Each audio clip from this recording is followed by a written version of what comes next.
Hello everyone, back to the basics, back to my roots in this video. The last couple that I think I will have released on my channel have been a little bit more kind of high-tech. There's editing and all sorts, so maybe that's a bit much, I don't know. But yeah, back to a fairly low effort kind of bit of content today. I'm really happy to see that I've got up to 10 subscribers now, so that's fantastic. And I'm even getting something like 30 views on some of my videos, so that's brilliant. It's nice to see that some people are actually consuming my stuff and potentially even enjoying it. I guess I'm getting a lot of interesting feedback from some of the people that are watching it, at least. So thank you very much if you are continuing to watch these videos. It really is appreciated. And yeah, it's nice to see that people are listening to what I have to say and not completely disregarding it. So today's video, what's it going to be all about? So I thought what I would do, this is perhaps the start of another one of the random series of videos. I think I mentioned in other videos that I spend far too much time online, in particular on Reddit. I'm on there too often. Far too often, but I found it a very, very useful place to get different perspectives, different views on the trans experience, and it's been a fairly invaluable resource. It was basically, and actually, you know what, I'm going to make a video about this immediately after this video. It was actually where I learned about the processes of getting onto or getting treatment here in Poland. So it gives me a lot of information, it gives me a lot of support, I suppose, and it's also a place where a lot of evil or awful people lurk as well, so, you know, bittersweet. Anyway, so what I thought I would do in this video is I would talk a little bit about a post that I made yesterday, I think, and it's actually the most, what's the word, engaged post that I've ever had. It's up to 306 likes and 154 comments. And they're not even all my comments as well. There's actual other people that have commented on there. And the post was called, "What do you personally think are the best and worst things about being trans?" So I think what I'll do is I'll start off with some of the best things. Try to start off on a positive note. We're going to talk a little bit about some of the things that people pointed out were less than positive, and then we'll finish off with a few more positives as well. A kind of a good, bad, good sort of structure to this particular conversation today. So what did I say was one of the best things about being trans? Well, I have to say, top of my list is undoubtedly the people in my life. It's been amazing. It's been humbling, pretty much universally. Everybody that I've spoken to about this has been supportive, they've been positive, they've been helpful, they've been just asking what they can do to help, and it really is quite touching. And I think I've said in another video as well, I really don't know what I've done to have got these people in my life. It really is quite fantastic. So yeah, I think that's probably been one of the biggest highlights for me, just discovering that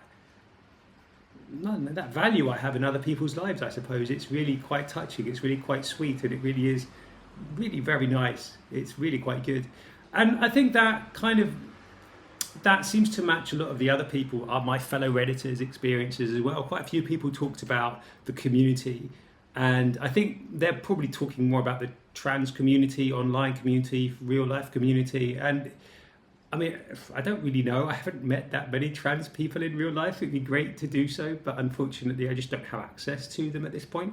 But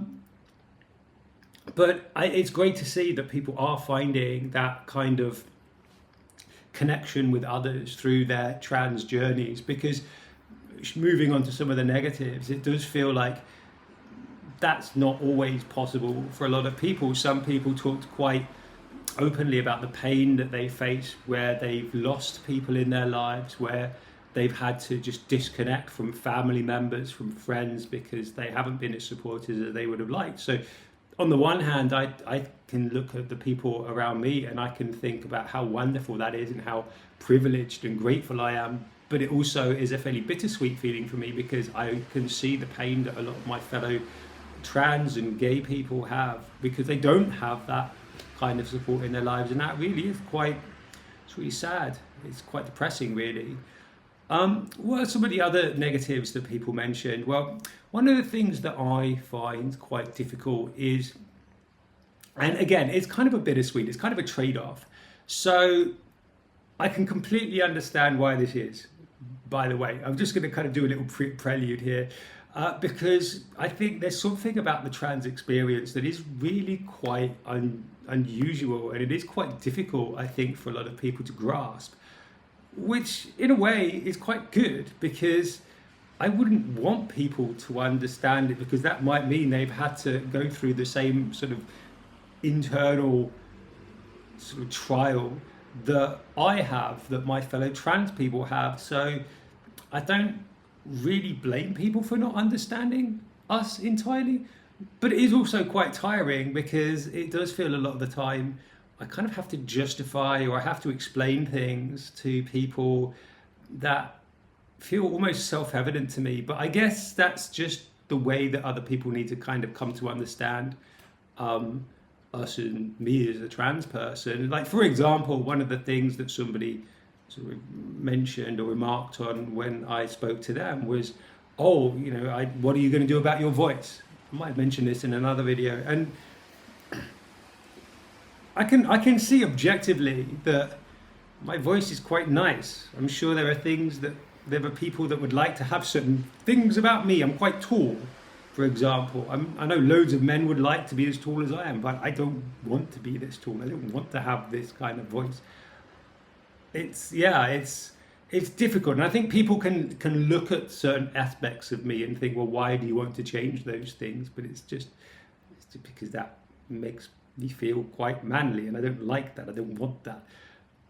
But it's quite complicated. I don't blame people for not understanding it, and in a way, it kind of makes me happy, because even though they don't necessarily understand it, as I said right at the start of this video, they're still able to offer me that support, and they're able to offer me that understanding and love, despite maybe not entirely grasping what it all means. But it does mean that sometimes it feels I have to work kind of hard to just get these things done, right? But as I say, people, I'm incredibly happy about them. It's just it's kind of like a little gripe that I have. But I hope that everyone that's watching it doesn't kind of think that I'm complaining about it or anything like that. It's more of a me thing than a you thing. Let's put it that way. And looking at some of the other things that other people seem to find quite difficult, and it kind of matches that lack of understanding. A lot of people point out the discrimination that they face. And again, I talked about the fact that people have had to lose friends, family members.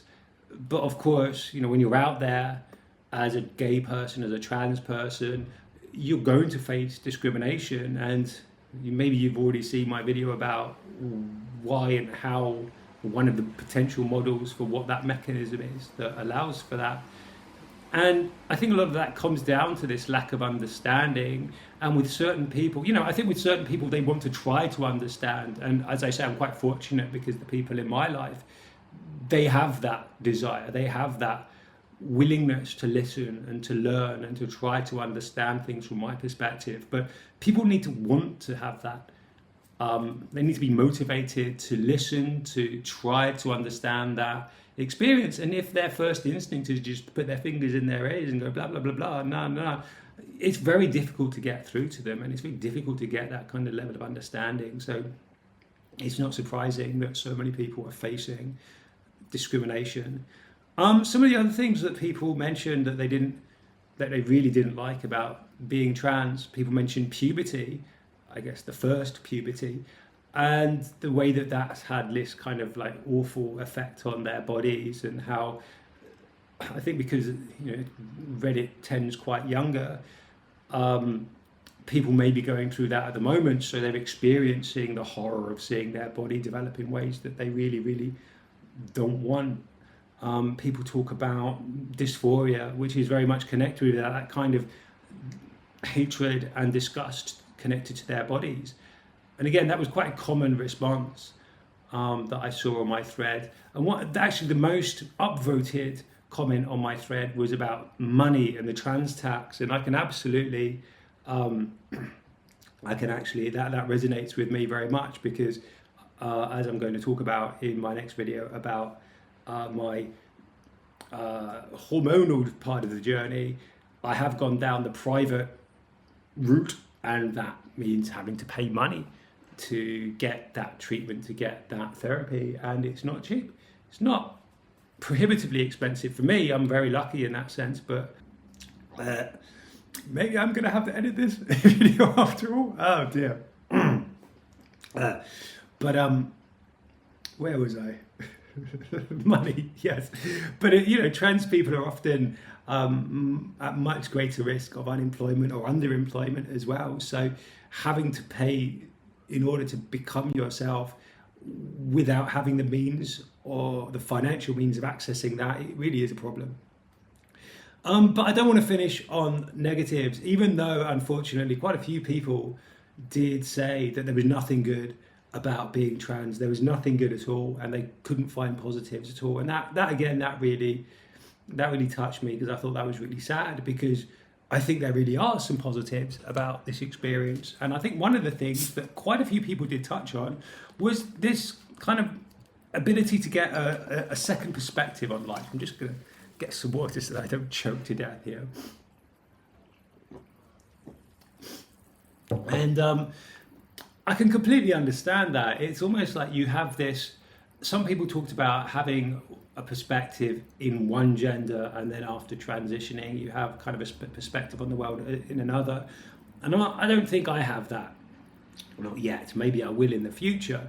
But I think what I do have is a much different perspective on what just identity means in general, what it means to exist in the world, what it means to exist in my body in the world, and how you can have this existence where external perceptions and internal perceptions are so at odds with each other, and then trying to navigate that space and trying to find a way to create an identity that is where you can be comfortable in both of those areas, if that makes sense. That's quite metaphysical. And again, you know, as I say, it's quite difficult to explain the trans experience because it is so internal.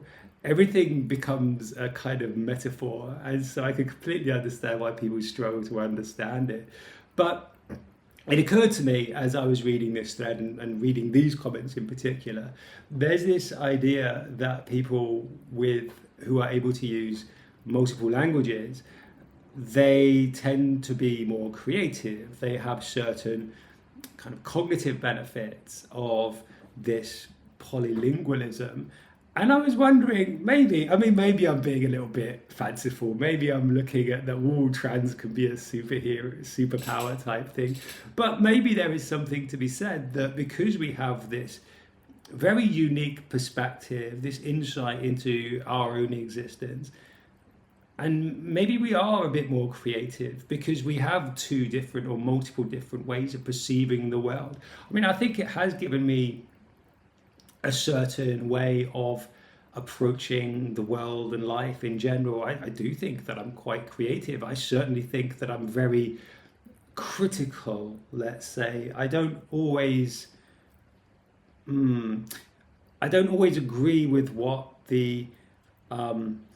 everybody else thinks is the right approach. I can often look at different ways of doing things. I can often try to find other ways of completing a goal, let's say. So I don't know, is that because I'm trans, or is that just because I have those particular types of skills? I don't know.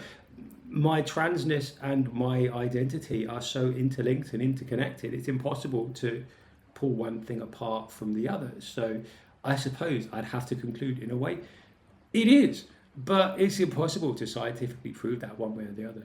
I don't know. Anyway, so yeah, I just wanted to make a little video just talking about the good things and the bad things. And for me, right now, and I think it should be quite clear from all of my other videos, I think it's been a wild ride. It's been a crazy ride. There's been ups, there's been downs, but right now and today, Like, I'm in a really good place. I'm super happy. The people around me are amazing. Like every single one, I wouldn't swap them for the world. They are all incredible, every single one of them. And I'm so fortunate. I'm so privileged to be where I am in this position. I've got access to everything that I need, really, including, cute clothes. Look at this top. It's super nice, super cute. Yeah, it's all right. Anyway, so thank you very much. Thanks for watching. Maybe I'll link to this post so you can see all of the responses and go and see them in a little bit more of a coherently written and communicated way. Hopefully, I won't choke to death on the seeds of the smoothie that my girlfriend so kindly made for me earlier today. And I will see you in the next video. Thank you very much. Thanks for watching. Goodbye.